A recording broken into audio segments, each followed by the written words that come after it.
Hello students, जय Shri Shyam. Shashikant Sharma Sanskrit Hindi classes में आपका स्वागत है। आज आपकी जो क्लास है वो है 12th क्लास के लिए हिंदी का टॉपिक है अपना अलंकार। अलंकार का जो टॉपिक है ये 12th क्लास में है, 11th क्लास में है और कंपटीशन जो एग्जाम है उनमें भी होता है। 12th क्लास के अंदर ये 2 मार्क्स का टॉपिक है। अलंकार जो शब्द है ये 2 शब्दों से मिलकर बनाए, जो भी पढ़ाया जाएगा आपको उससे संबंधित कुछ भी एग्जाम में पूछा सकता है। छोटे क्वेश्चनों में आपको अलंकार जो शब्द है वो 2 शब्दों से मिलकर बनाया है, अलम और कार।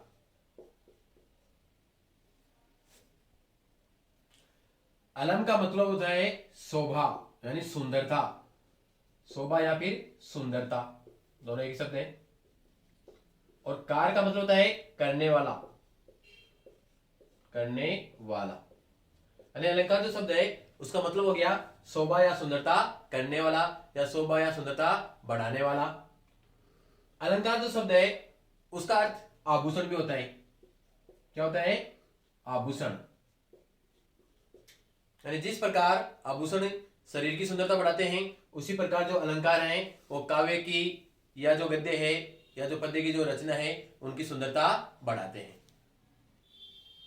यह है अलंकार की परिभाषा। काव्य की शोभा बढ़ाने वाले तत्वों को अलंकार कहते हैं। यानी ऐसे तत्व है जो काव्य की शोभा बढ़ाते हैं, काव्य की सुंदरता बढ़ाते हैं, उनको क्या कहते हैं? अलंकार कहते हैं। अब आता है अलंकार के भेद यानी इसके प्रकार। तो अलंकार के 3 भेद होते हैं। सबसे पहला जो होता है वो होता है शब्दालंकार, दूसरा होता है अर्थालंकार और तीसरा होता है उभयालंकार।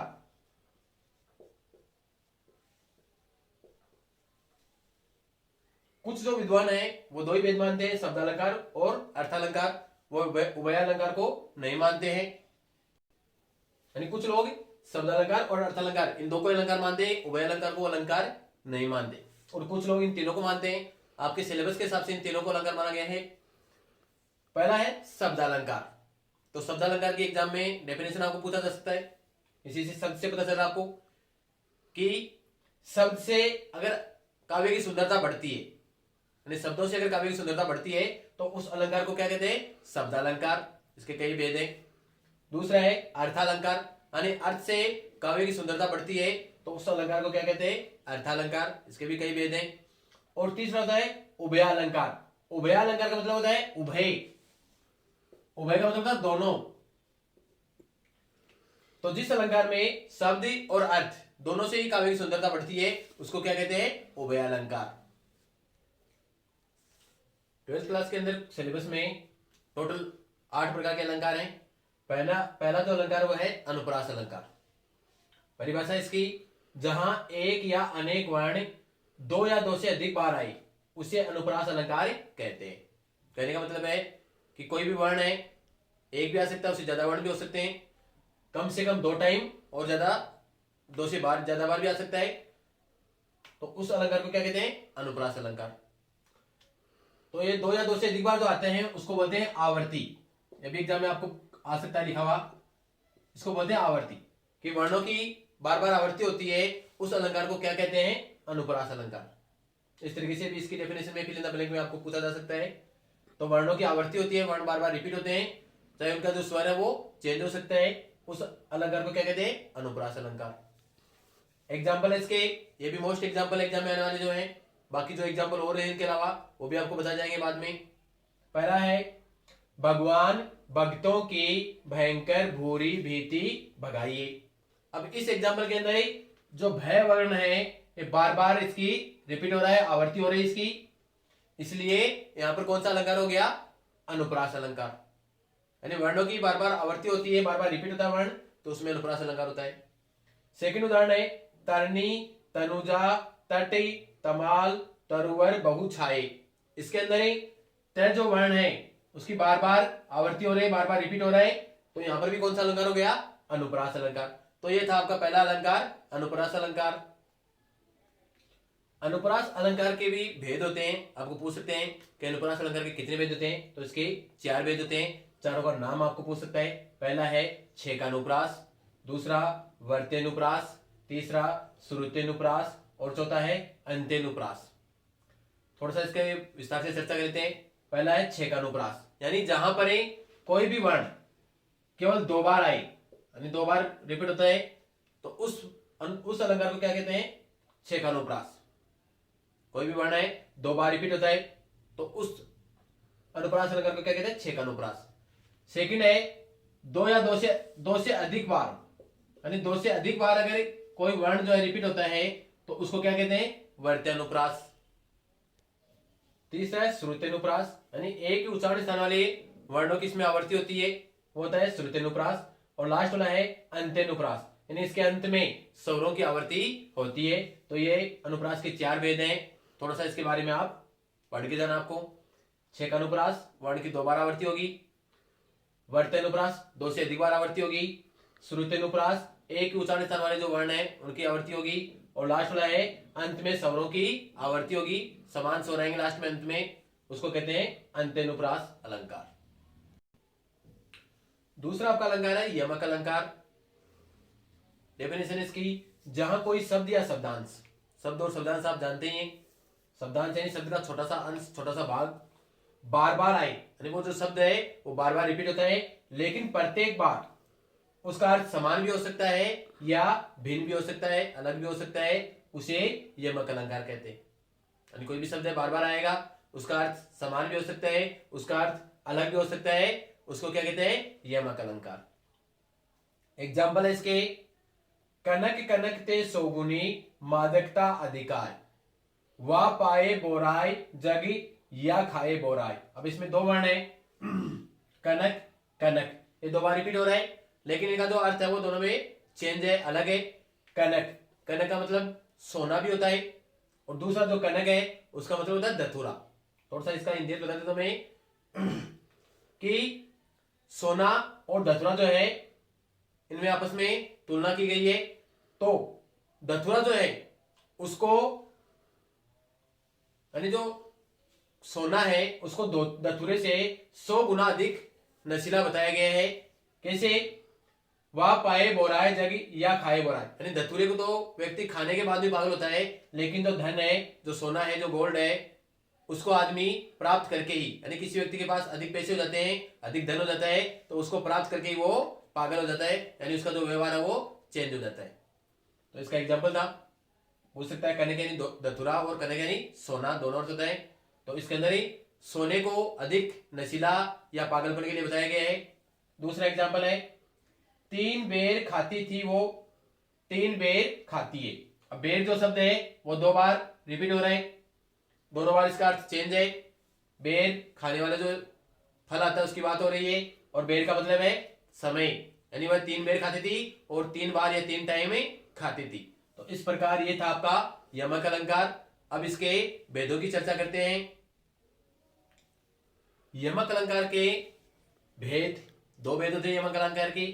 पहला है अभंग यमक और दूसरा सभंग यमक। नाम से पता चल रहा है, अभंग यानी बिना भंग हुए। परिभाषा ये हो गई कि जब कोई शब्द जो है वो उसी क्रम में सेम अगर रिपीट होता है उसको बोलते हैं अभंग यमक अलंकार। इसका एग्जांपल ये है, कनक कनक ते सोगुनी मादकता अधिकार, यानी कनक जो था वो वर्ड 2 बार रिपीट हुआ सेम बिना चेंज हुए, तो ऐसा जो उदाहरण होता है अभंग यमक अलंकार। समझ में आ गया होगा आपके।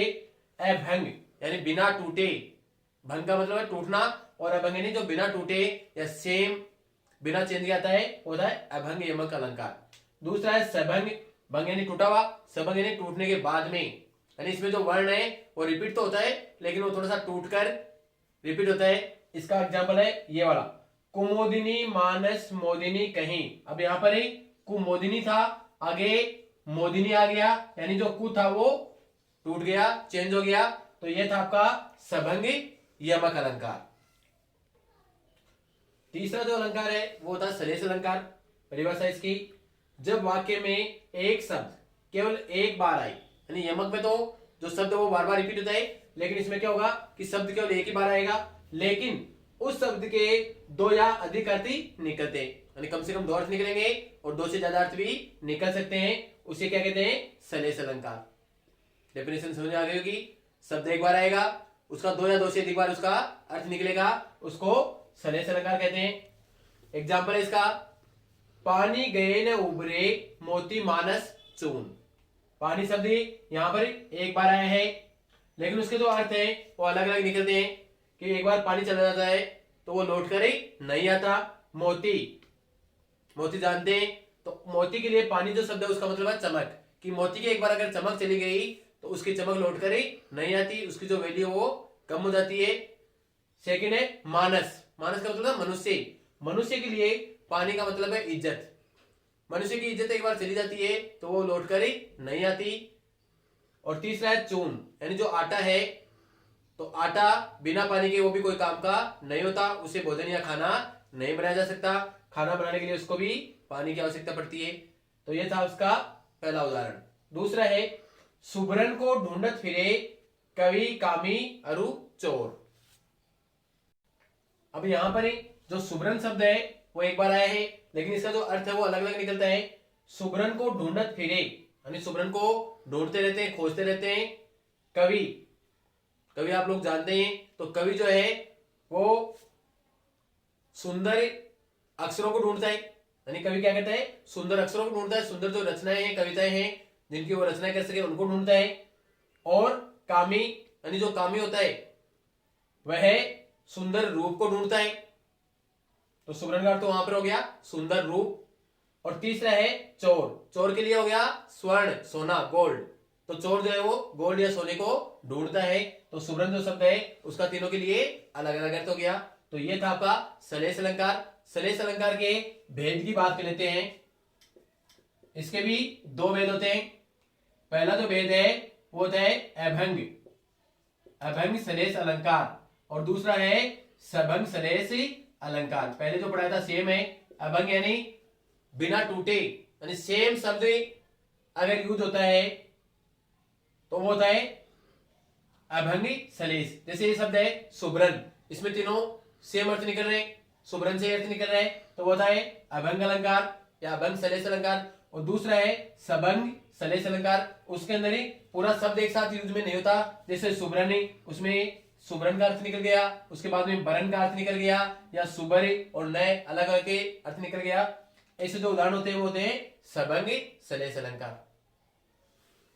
उम्मीद करता हूं आपको जो अलंकार का जो टॉपिक है वो समझ में आया होगा।